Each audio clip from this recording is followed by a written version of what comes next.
मैंने ऑर्गेनाइजेशन सुनी है एनसीपीसीआर, तो ये क्या है? ये स्टैट्यूटरी बॉडीज हैं गवर्नमेंट की, जो कि इफ़ यू सी एक सेक्सुअल अब्यूज़ हो रहा है आपके साथ, अगर ऐसा कोई भी केस आता है, स्कूल टीचर्स, चाचा और जो भी हैं आपके फैमिली में, आप हमेशा अपने बच्चे को एक कंफर्टेबल स्पेस दीजिए कि वो आपसे शेयर कर सके। हमने बहुत सारे चाइल्ड ट्रैफिकिंग के केसेस वगैरह भी देखे हैं। जो माएँ भी होती हैं जो छोटे बच्चों को लेकर घूमती हैं, वो माँ नहीं होती उनकी असली में, वो ट्रैफिकर्स ही होते हैं। सबसे ज़्यादा अगर कोई स्मार्ट बच्चा है तो वो उसको अपने साथ धंधे में मिला लेते हैं कि आप तुम मेरे साथ आओ। उससे थोड़ा डम होता है तो उससे पेन बेचवाएंगे, फूल बेचवाएंगे, और डम होता है तो उसके बाद पे उसे भीख मंगवा देंगे। और सबसे ज़्यादा जो डम होते हैं, जो उनको लगता है किसी काम के नहीं है, उनके हाथ पैर काट देते हैं।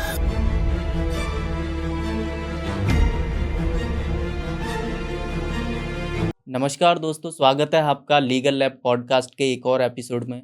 मैं हूं आपका होस्ट दिनेश कुमार और आज हमारे साथ हैं एडवोकेट अनुष्का जी। मैम, स्वागत है आपका हमारे एपिसोड में। थोड़ा सा मैम आप अपने बारे में बताएंगे? नमस्ते, मेरा नाम अनुष्का ओझा है। मैं हूँ बिहार से, but I practice in Delhi. I have done my BA LLB and LLM. आज हम डिस्कस करने वाले हैं चाइल्ड राइट्स के बारे में, जिसमें हम चाइल्ड राइट्स के रिगार्डिंग बहुत सारी चीज़ें डिस्कस करेंगे, जैसे पॉक्सो एक्ट हो गया, एनसीपीसीआर हो गया एंड और भी बहुत सारे रियल लाइफ केसेस को हम डिस्कस करेंगे। सो बने रहिए हमारे साथ। मैम, पहला एक मेरा क्वेश्चन है कि अगर हम चाइल्ड राइट्स की बात करें, है ना, तो सिंपल शब्दों में आप कैसे समझाएंगे कि क्या चीज़ होती है? सिंपली आप ये समझ लीजिए कि हेल्थ, प्रोटेक्शन और उसके बाद सर्वाइवल, ये सारे राइट्स, एजुकेशन, ये सब चाइल्ड राइट्स के अंदर आता है। ऐसे तो ओके। ये बहुत बड़ा है, okay. Like it has a very wide scope, but when you talk about it, सबसे मेजर है कि वो सर्वाइव कर सके बच्चा। ओके। आप उसे एक ऐसी इन्वायरमेंट दे जिसे में उसे हेल्थ केयर फैसिलिटीज़ मिले, उसे एजुकेशन मिले। ओके। ये सारी राइट्स चाइल्ड राइट्स के अंदर आती हैं। ओके। हमारे संविधान में भी fundamental rights specially for children also हैं बहुत सारे, जैसे राइट टू एजुकेशन। ये सब बच्चों के लिए स्पेसिफिकली ऐड किए गए हैं। सो बेसिकली अगर हम कहें कि सर्वाइवल हो गया, एजुकेशन हो गया, हेल्थ हो गया, तो ये क्या एक बेसिक राइट्स हैं जो मिलते हैं चाइल्ड्स को कॉन्स्टिट्यूशन के अकॉर्डिंग? हाँ, सो ये राइट्स जो है ना, ये हमें कोई दे नहीं सकता। तो ओके। इसके बारे में ये कॉन्सेप्ट है कि जब से हम जन्म लेते हैं as a okay. Human being, ये ओके। राइट्स हमारे पास होती हैं। तो ये हमें स्टेट के अगेंस्ट मिलती हैं। ओके। तो ये हमें स्टेट दे नहीं सकता, और हमसे कोई छीन नहीं सकता। ओके। इनको कहते हैं इनएलिएनेबल राइट्स। ओके। जी। सो लाइक जब से हम जन्म लेते हैं तब से हमारे ये राइट्स हमें यस। मिल जाते हैं और इनको हमसे कोई नहीं छीन सकता। नहीं।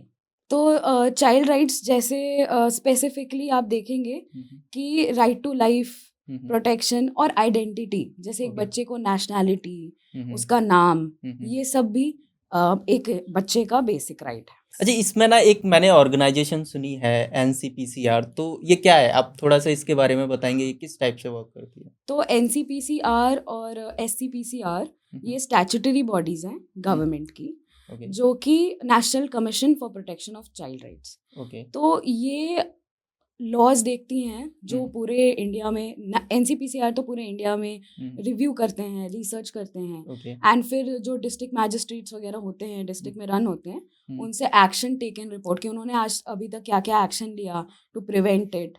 मतलब on a ground level implementation हो रहा है कि नहीं, ये ओके। देखना इनका काम है। सो हम कह सकते हैं एनसीपीसीआर जो है वो एक नेशनल ऑर्गेनाइजेशन है जो नेशनल लेवल पे वर्क करती है एंड ग्राउंड लेवल पे, एंड उनसे जो डिस्ट्रिक्ट लेवल पे मजिस्ट्रेट होते हैं वो एक्शन टेकन रिपोर्ट भी मांगते हैं कि आपने अब तक क्या क्या काम किया, हाँ, तो वो उनको देखते भी हैं। और जो केसेस होती हैं जो उन्हें इम्पोर्टेंट लगती हैं हम्म। कि उन पे अभी नज़र डालना ज़रूरी है, ओके। तो वो खुद सुओ मोटो, मतलब अपने आप वो केस ले भी लेती हैं कि अभी हमें इस पे देखना है कि इस पे क्या एक्शन हुआ, क्या नहीं हुआ। ओके। जैसे कि सूरत वाला केस था, देयर वाज दिस केस जहाँ पे एक ट्यूशन में आग लग गई थी। हाँ हाँ। काफ़ी फेमस भी हुआ था वो। हम्म। तो वो नेशनल कमीशन ने ले ली थी टू चेक कि उसमें क्या एक्शन हुआ है, क्या नहीं हुआ है। जैसे जो भी केसेस होते हैं ग्राउंड लेवल पे, तो उनमें अगर कोई ऐसा सीरियस केस आता है तो वो उसको खुद ही अपने आप ले लेती है एनसीपीसीआर अपने under, to check everything and all. हाँ, कि उसमें एक्शन लिया जा रहा है कि नहीं। They look after it basically, कुछ भी उन्हें बहुत सीरियस लगता है तो। एक मैम एक्ट होता है पॉक्सो एक्ट, तो जी। आप इसके बारे में थोड़ा सा बताएंगे ये क्या होता है? तो POCSO act is prevention of child from sexual offences. Okay. ये बेसिकली बच्चों को सेक्सुअल ऑफेंस से बचाने के लिए स्पेशल एक्ट बनाया गया था। क्यों बनाया गया था? क्योंकि हमारे नॉर्मल एक्ट में स्पेशल प्रोविजंस नहीं थे जो बच्चों के लिए चाइल्ड फ्रेंडली हो, जिनसे उनकी रक्षा की जा सके प्रॉपरली। इसमें बहुत सारे ऐसे सेक्शंस हैं जो प्रिवेंट करते हैं, मतलब इनकी प्रोसीडिंग्स भी बहुत चाइल्ड फ्रेंडली होती है, इनके कोर्ट्स अलग होते हैं। अगर आप इनको ट्रायल बेसिस पे देखें तो इनके कोर्ट अलग होते हैं। बच्चों को अगर वो विक्टिम है तो उसे किस तरीके से ट्रीट किया जाए, कैसे जाया जाए। जैसे आप अगर पुलिस ऑफिसर हैं, आप कलर्ड क्लोथ्स में जाएंगे अगर आप मिलने जा रहे हैं बच्चे से, ताकि इसको फील ना हो कि आप पुलिस ऑफिसर हैं। सो बेसिकली जो पॉक्सो एक्ट के अकॉर्डिंग जो केसेस होते हैं, इसके अंडर में जो केसेस होते हैं, तो उनकी प्रोसीडिंग्स वगैरह, ट्रायल्स वगैरह सारे वो डिफरेंट वे में होते हैं, है ना? इसके लिए पॉक्सो को लेके आपको लगता है कुछ सोसाइटी के अंदर मिथ्स वगैरह भी हैं कुछ?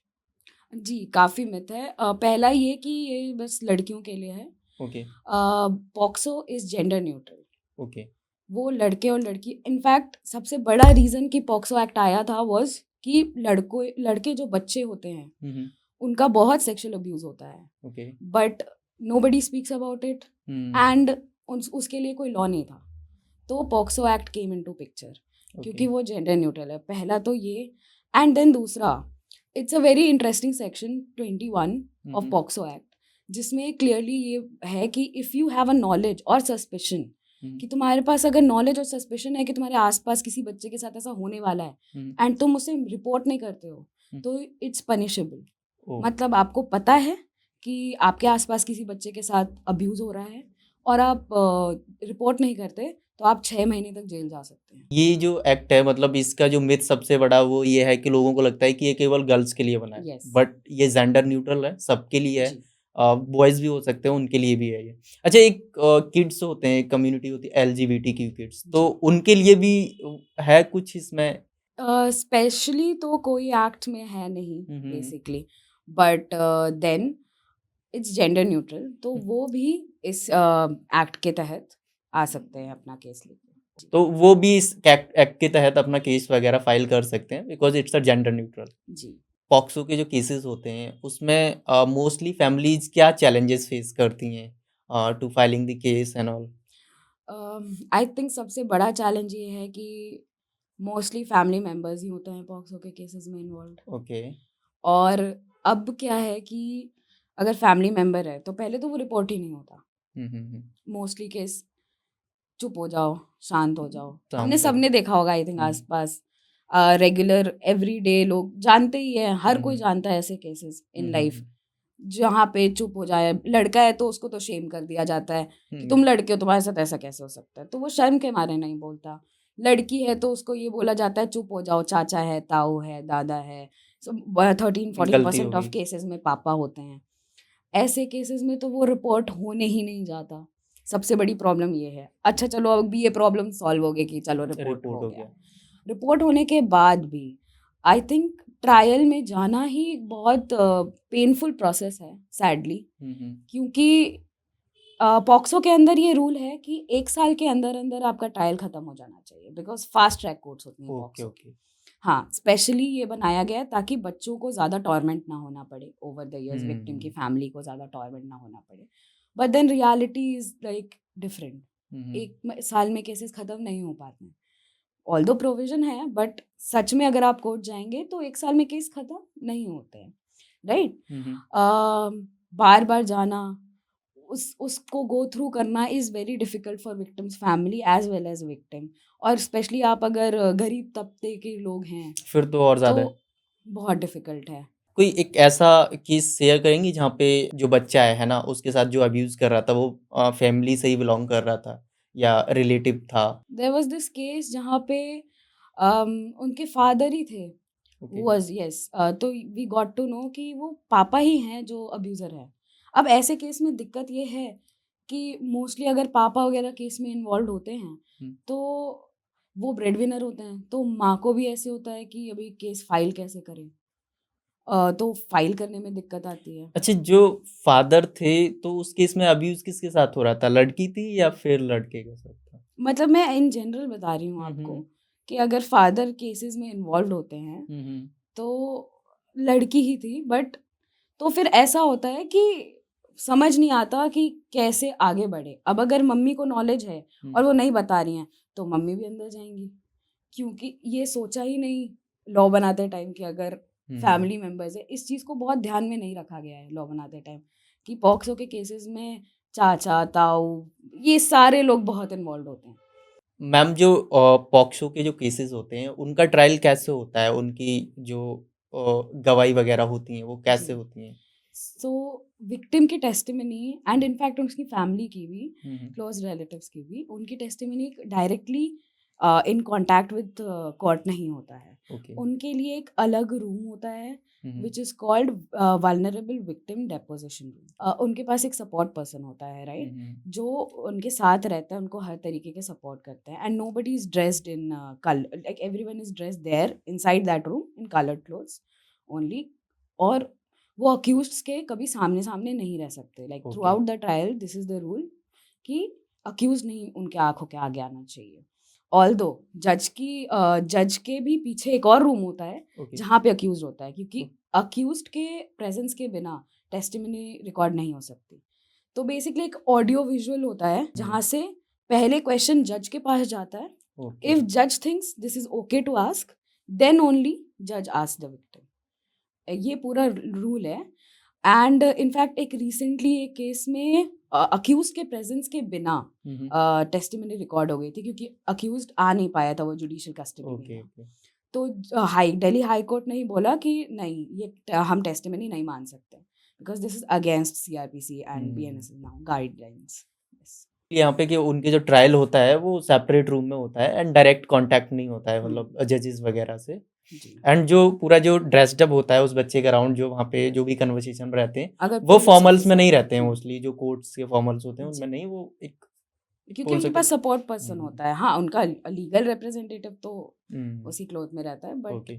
उनके अराउंड रहते हैं। ये जो पॉक्सो एक्ट है इसका मिसयूज भी हो रहा है क्या? काफ़ी ज़्यादा मिसयूज़ हो रहा है। इनफैक्ट जैसे कंसेंशुअल रिलेशनशिप्स होते हैं जो माइनर्स के बीच में होते हैं। अब आप समझ लीजिए 15-16 साल के बच्चे जो कंसेंशुअल सेक्सुअल रिलेशनशिप में हैं, ठीक है, बट देन अगर लड़का है वहाँ पे तो वो फंस जाएगा।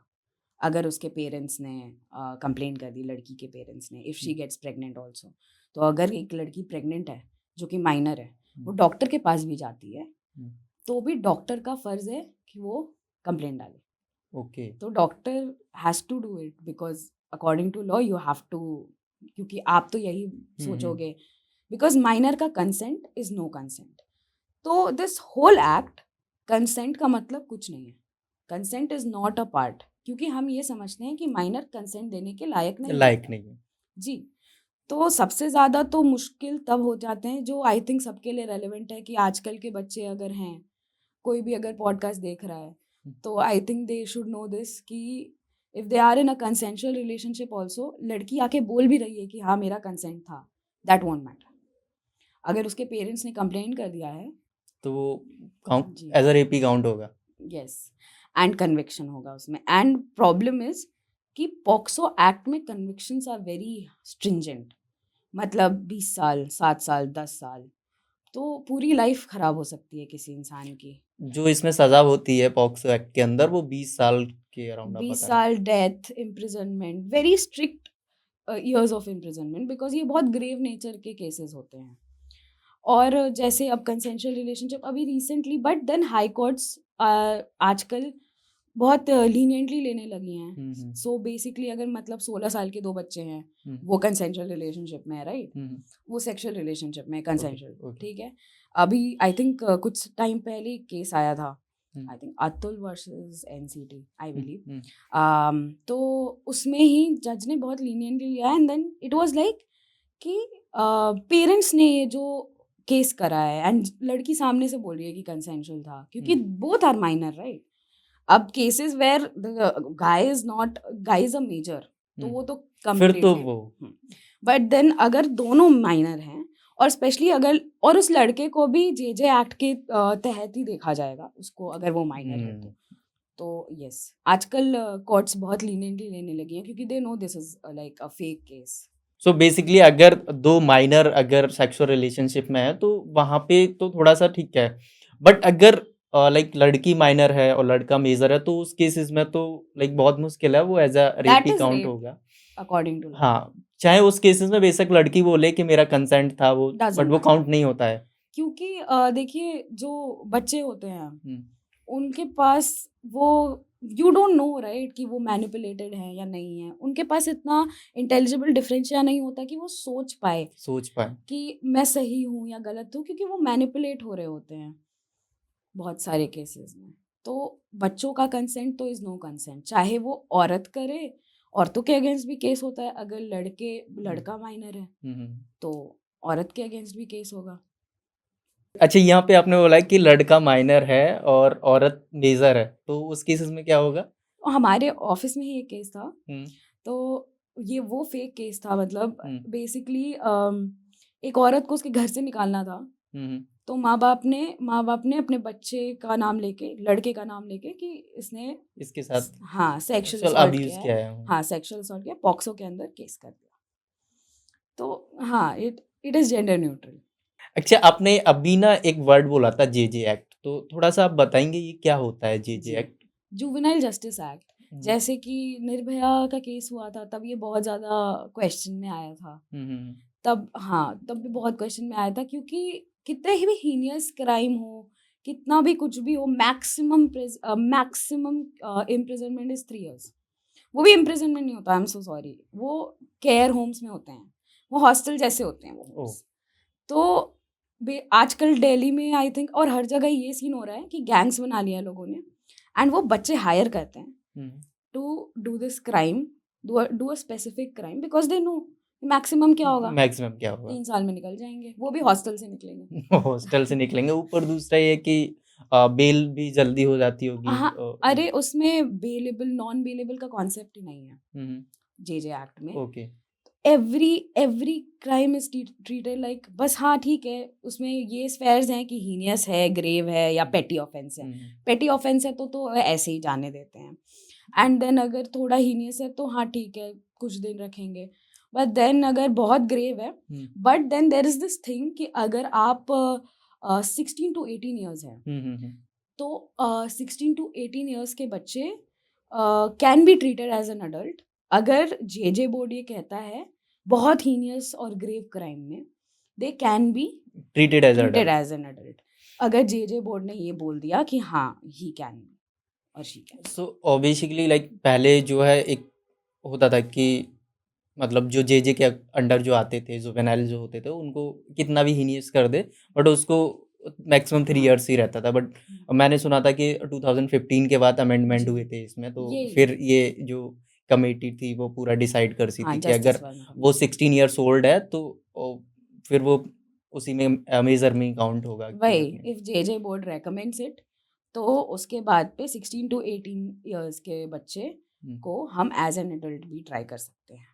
मैम एक केस जो था पुणे का बहुत फेमस हुआ था जिसमें 2 आईटी के वो थे उनका जी, मतलब पॉश एक प्रकार केस। से बोल सकते हैं कि मर्डर ही बोल सकते हैं बिकॉज़ वो गाड़ी से मारा गया था जी, उनको, है ना? एंड उस केस में जाके लाइक उस बच्चे से एक वो ऐसे लिखवाया गया था, थोड़ा-सा आप एक्सप्लेन करेंगे वो किस टाइप से उनको बचा बता? जी, वही जेजे एक्ट।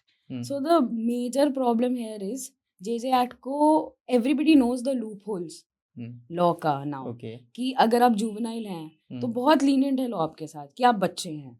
तो ये लॉ की प्रॉब्लम है, इस ये लॉ का लैप्स है कि लॉ में अगर एक बच्चे को पता है कि मैं किसी का मर्डर भी करके आऊँगा, हुँ। तो मैक्सिमम मेरे साथ वो भी ग्रेव होगा, तब मैक्सिमम मेरे साथ मैं 3 साल के लिए जेल में जाऊँगा। तो इसीलिए वो पॉश केस बहुत फेमस हुआ था। और ऐसे बहुत सारे केसेस आते हैं जिसमें बहुत आप देखेंगे कि बहुत ज़्यादा ही ग्रेव नेचर के क्राइम है, बट देन सज़ा नहीं है। तो बेसिकली उस टाइम पे उस केस में भी जो जुवेनाइल जस्टिस की जो कमेटी थी उसने उसको एज अ माइनर ही काउंट किया जी, था और उस माइनर काइंड काउंट करने के लिए उन्होंने एक ऐसे लिखवाया था, है ना, यही था। जी। हमने बहुत सारे जो है चाइल्ड ट्रैफिकिंग के केसेस वगैरह भी देखे हैं, तो आप थोड़ा सा बताएंगे ये गैंग्स वगैरह ये कैसे वर्कआउट करते हैं? I worked once in a rescue mission. जहाँ पे हमें यहीं सीपी ये पूरा एरिया जो होता है यहाँ पे आप देखते होंगे बच्चे पेन बेचते हैं, भीख मांगते हैं, तो इनका पूरा रैकेट है। बेसिकली ये जो बच्चे होते हैं ना, जो माएँ भी होती हैं जो छोटे बच्चों को लेके घूमती हैं, वो माँ नहीं होती उनकी असली, वो ट्रैफिकर्स ही होते हैं। ओके। और इनको बचपन में ही ट्रैफिक कर लिया जाता है। इनके माँ बाप नहीं होते जनरली इनके साथ कभी, ओके।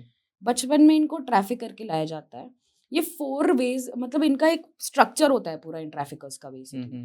अभी देखिए सबसे ज़्यादा अगर कोई स्मार्ट बच्चा है तो वो उसको अपने साथ धंधे में मिला लेते हैं कि आप तुम मेरे साथ आ जाओ। उससे थोड़ा डम्ब होता है तो उससे पेन बेचवाएंगे, फूल बेचवाएंगे, और डम्ब होता है तो उसके बाद पे उसे भीख मंगवा देंगे। और सबसे ज़्यादा जो डम्ब होते हैं, जो उनको लगता है किसी काम के नहीं है, उनके हाथ पैर काट देते हैं और फिर उसके बाद उनको भीख मंगवाते हैं कि हाँ तुम्हारे हाथ पैर किसी काम के हैं नहीं। आपने देखा होगा जो मतलब बच्चों के हाथ पैर नहीं होते वो घूमते हैं, भीख मांगते हैं, वो काटे जाते हैं। वो बचपन से ऐसा नहीं होता कि उनके नहीं होते। सच में काटे जाते हैं मतलब? यस, ताकि और सिंपैथी मिले और भीख मिले। जो गैंग्स होते हैं वो उन्होंने भी प्रॉपर बिजनेस मॉडल बना रखा है कि जो बंदा थोड़ा हाँ, इंटेलिजेंट है उसको पार्टनर बना लो, यस। जो उससे कम इंटेलिजेंट है उससे कोई बिजनेस का सामान बिकवाओ, पेन बिकवाओ, फूल बिकवाओ, और जो बिल्कुल ही फुद्दू है, जो उससे भी थोड़ा सा फुद्दू है उससे भीख मंगवाओ, यस। और जो बिल्कुल ही फुद्दू है उससे हाथ पैर काट दो ताकि लोग उसको ऐसे ही हाँ, सिंपैथी में देके चले जाएं। जी। एंड मैं सबसे कहना चाहूँगी कि the last thing you should do is भीख देना किसी बच्चे को, क्योंकि the more we do this, हम जितना भीख देंगे वो और ट्रैफिक करेंगे। उनको भी ये पता है कि बच्चों को देख के सबको एक सिंपैथी आ जाती है कि अरे ये बच्चा है इसको भीख दे देते हैं, बट देन नहीं। और उन बच्चों को इस तरीके कदर मैनिपुलेट किया जाता है कि यही तुम्हारे लिए सही है, और जो रेस्क्यू करने आ रहे हैं वो तुम्हारे दुश्मन हैं। तो उनको रेस्क्यू करना भी बहुत मुश्किल होता है। उनको मैनिपुलेट इतना कर दिया जाता है कि उनके दिमाग में ये चीज़ भर दी जाती है कि जो तुम्हें रेस्क्यू करने आ रहा है ना वो तुम्हारा दुश्मन है, और जो तुम कर रहे हो वही सही चीज़ है। जी। इनफैक्ट छोटे-छोटे बच्चों के नाखून में ड्रग्स के सैंपल मिलते हैं, क्योंकि उन्हें ड्रग्स दे दिया जाता है काम करने के लिए। उनके नशे की लत लगाई जाती है ताकि वो काम करते उसी जगह रहें और निकले ना। उनको एडिक्टिव भी बनाया जाता है यस। नशे का, ताकि वो लाइक एडिक्टिव हो जाएंगे तो जाएंगे कहाँ? जाएँगे कहाँ? क्योंकि माइनर हैं तो इजीली मिलना मुश्किल है, हम अवेलेबल करा रहे हैं तो वो घूम फिर के हमारे पास ही आना है। मैंने सुना है कि लाइक गर्ल्स को भी मतलब लेके आते हैं वो लोग पकड़ के, जो बच्ची होती हैं उनको लेके आते हैं, फिर उनको इंजेक्शंस वगैरह दे दे के उनको फिर लाइक एक होता है ना हार्मोन्स डेवलप कराते हैं अर्ली एज में, एंड फिर उनका सेक्सुअल वो चीज़ों में उनको इन्वॉल्व कराते हैं धीरे धीरे। तो इस टाइप की भी चीज़ें होती हैं। जी, trafficking, human trafficking is like, अब छोटे-छोटे बच्चों को, बच्चियों को ट्रैफिक करते हैं, उनके साथ रेप होता है, उनको प्रोस्टिट्यूशन में भी डाल देते हैं। हाँ, हाँ, हाँ। जी, ये सारी पूरी एक रैकेट चला के रखी है इन लोगों ने, एंड ये भीख माँगने वाला सिस्टम तो और बढ़ता जा रहा है दिन-ब-दिन। अच्छा, अगर कोई पर्सन उसको एक आम इंसान अगर उसको पता चलता है कि ब्ला जगह से या कहीं से ये सारे काम ऑपरेट हो रहे हैं, तो वो पर्सन क्या करना चाहिए उसे सबसे पहले? लाइक आई थिंक सबसे पहले and the only thing they should do is report it. Report. हाँ, 1098 चाइल्ड हेल्पलाइन है, वहाँ पे बच्चे का के संबंधित कुछ भी आप कॉल कर सकते हैं। एनसीपीसीआर के पोर्टल में ग्रीवेंसेस आप डाल सकते हैं अगर आपको पता चल रहा है कि ट्रैफिकिंग, क्योंकि ट्रैफिकिंग में एनसीपीसीआर काफ़ी काम करती है। ओके। तो आप वहाँ पे जाके आप डाल सकते हैं अपना कंप्लेन कि ये हुआ है मेरे साथ and all that.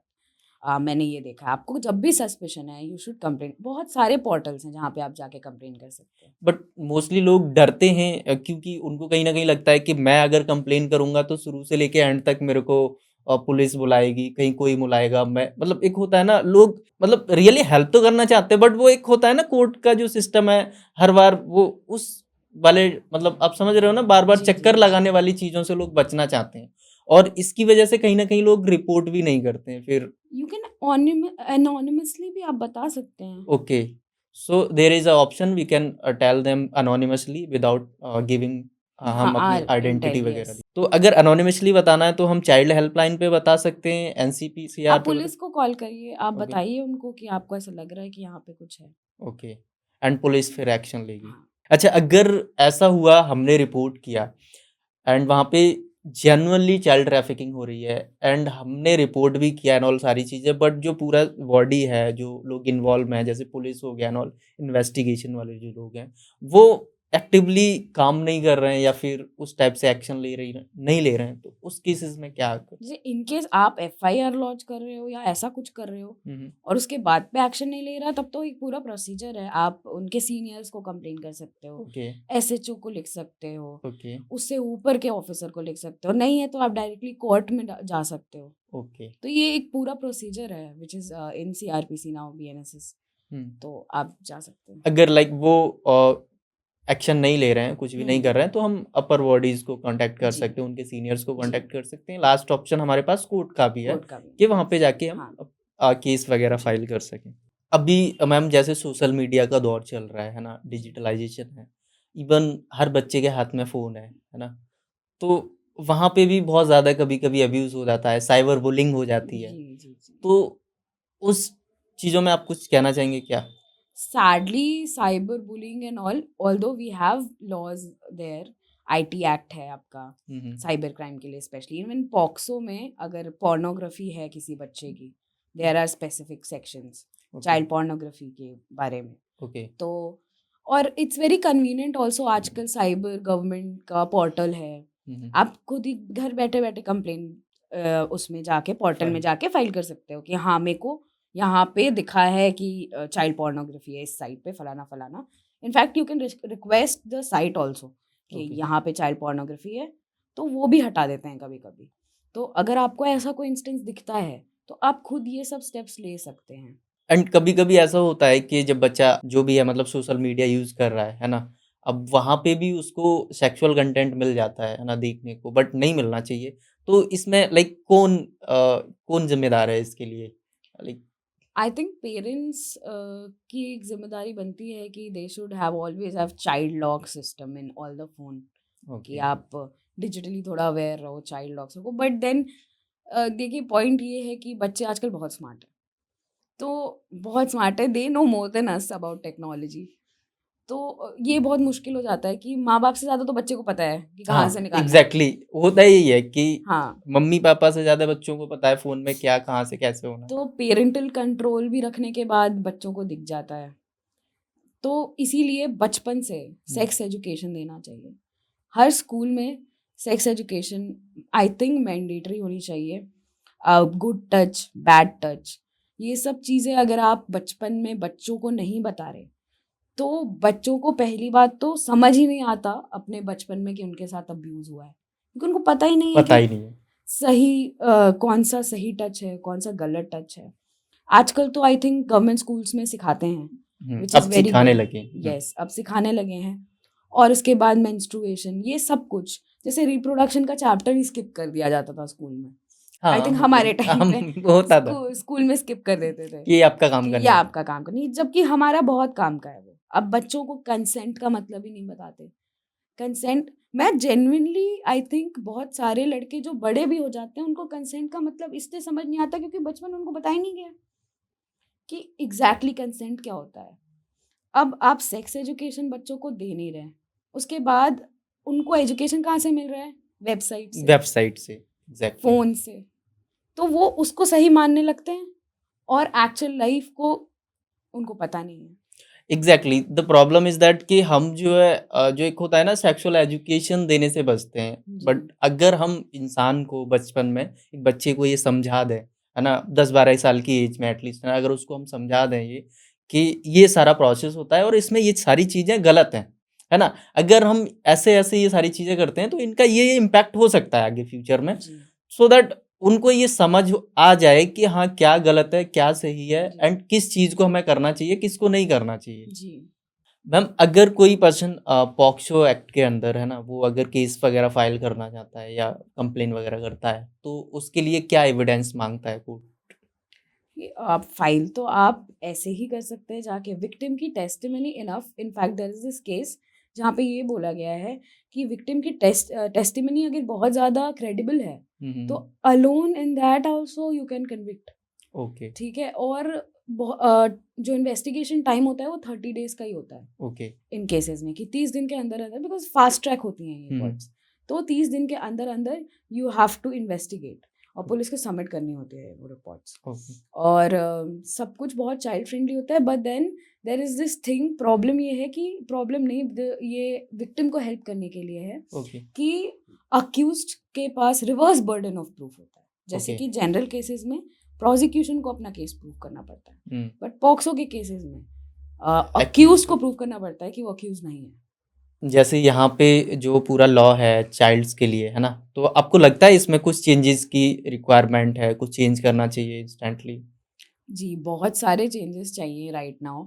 I think अभी वोकली सबसे पहले तो एज ऑफ कंसेंट के बारे में हुँ, उसको लोअर करना चाहिए, हुँ, हुँ, एज ऑफ कंसेंट को कम करना चाहिए, हुँ, बिकॉज़ उसके वजह से काफ़ी फेक कन्विक्शंस हो रहे हैं। बहुत ज़्यादा फेक केसेस तो ऐसे ही आजकल बहुत बढ़ गए हैं। हुँ, उसके बाद पे पॉक्सो के अंदर भी एक्चुअली जो फैमिलीज़ होती हैं, जो नॉट वेल टू डू होती हैं हुँ, बहुत ज़्यादा, वो उनके लिए 5-6 लाख का कॉम्पनसेशन बहुत बड़ा होता है। तो और पॉक्सो के केसेस में कॉम्पनसेशंस मिलते हैं विक्टिम्स को। जैसे कि इंटरिम में भी 50,000 तक का कॉम्पनसेशन मिलता है, एंड जब खत्म हो जाता है तब तो I think it is up to 10 lakhs। तो ये कॉम्पनसेशंस मिलता है। इसके वजह से भी बहुत फेक केसेस आती हैं।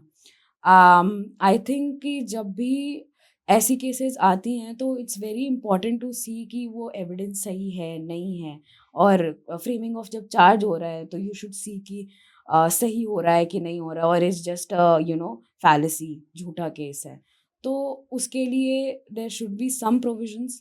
देन चाइल्ड राइट्स की बात करें तो चाइल्ड कॉन्फ्लिक्ट विथ लॉ, मतलब जे एक्ट जो होता है, उसमें बहुत सारे प्रोविजंस डालने की ज़रूरत है जो कि हेल्प कर सके कि अगर कोई बच्चा ऑफ सेन माइंड है, जिसको समझ आ रहा है कि वो हुँ, कौन सा क्राइम कर रहा है, this is my opinion completely, and I believe if a child knows does commits a crime like rape हुँ। और मर्डर, दैट टू प्लान्ड, तो उसके पास इतना सेंस है कि वो क्या कर रहा है। सो बेसिकली यहाँ पे पहला तो ये है कि जो एज ऑफ कंसेंट है वो डिक्रीज़ करके लानी चाहिए हमें, है ना? जी एंड जो जेजे एंड चाइल्ड लॉ हैं वो एक दूसरे में कॉन्फ्लिक्ट करते हैं, है ना? बिकॉज़ कई बार ऐसा होता है कि बहुत ज़्यादा हीनियस क्राइम हो जाता है बच्चे से, like murder and rape, and उस केसेस में भी मतलब ईज़िली वो निकल जाते हैं। 3 years, यस। आप हमारी ऑडियंस को कुछ मैसेज देना चाहेंगे मैम?